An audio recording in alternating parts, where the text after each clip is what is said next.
Yes, ready. 90 watts per minute newspaper start. G20 summit में 43 वैश्विक नेता शामिल हुए थे, जिनमें 20 राष्ट्राध्यक्ष, 9 मेहमान देश और 14 वैश्विक एजेंसियों के प्रमुख थे। यह किसी भी G20 समिट में अभी तक का सबसे बड़ा टर्न आउट था। समिट का एजेंडा भी इतना ही प्रभावी साबित हुआ।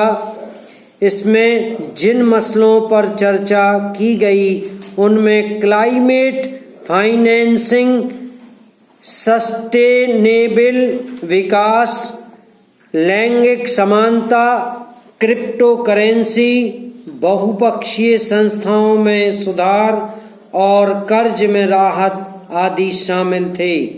अंत में जारी किया गया दिल्ली घोषणा पत्र 34 पेज का था।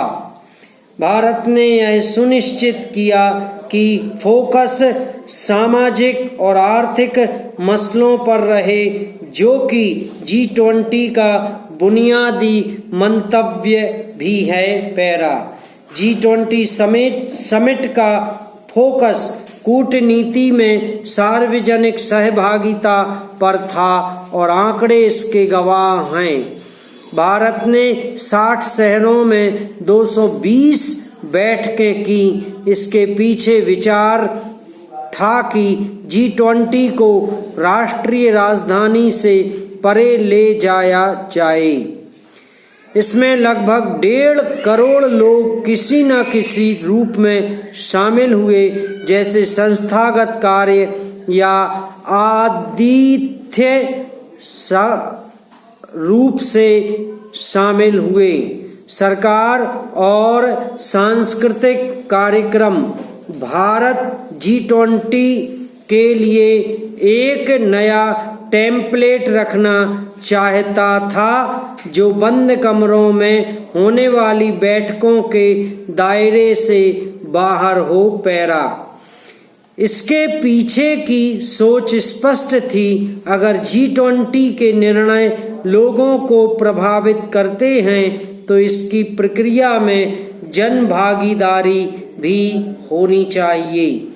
भारत इसे G20 का लोकतंत्रीकरण कहता है। पैरा सर्वसम्मति का निर्माण करना कहने में जितना सरल है, करने में उतना ही कठिन।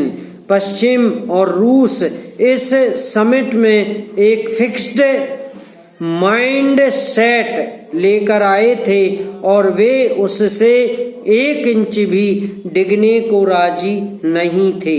इसके चलते दूसरे बिंदु भी बेपटरी हो सकते थे, लेकिन अंत में भारत ने सर्वसम्मति के निर्माण में सफलता पाई और एक ऐसा घोषणा पत्र जारी किया जिससे सभी पक्ष सहमत हो सके। यह इसलिए महत्वपूर्ण है क्योंकि आज हम एक अत्यंत ध्रुवीकृत और विभाजित दुनिया में रह रहे हैं। पश्चिम को रूस और चीन से समस्या है और चीन को जापान और दक्षिण कोरिया से। ऐसे में भारत ने सर्वसम्मति के निर्माण का कठिन काम कर दिखाया। पैरा इस समिट ने G20 की प्रासंगिकता और उसके प्रति विश्वास को फिर से बहाल किया है। सच्चाई यह है कि समिट से किसी को भी ज्यादा अपेक्षाएं नहीं थीं। कलह और आडंबर का माहौल था। महामारी से यह धारणा और बदतर हो गई जब G20 वैक्सीन की डिलीवरी सुनिश्चित नहीं कर पाया, न ही वह वैश्विक अर्थव्यवस्था की सुरक्षा कर सका। लोग सोचने लगे कि तब इस समूह का क्या औचित्य है। प्रधानमंत्री मोदी ने विश्वास के इस अभाव के बारे में बात की और इसे सुधारने की कोशिश की। अंत में सभी पक्षों ने समिट को एक बड़ी कामयाबी बताया। रूस और पश्चिम देशों ने भारत का अभिवादन किया।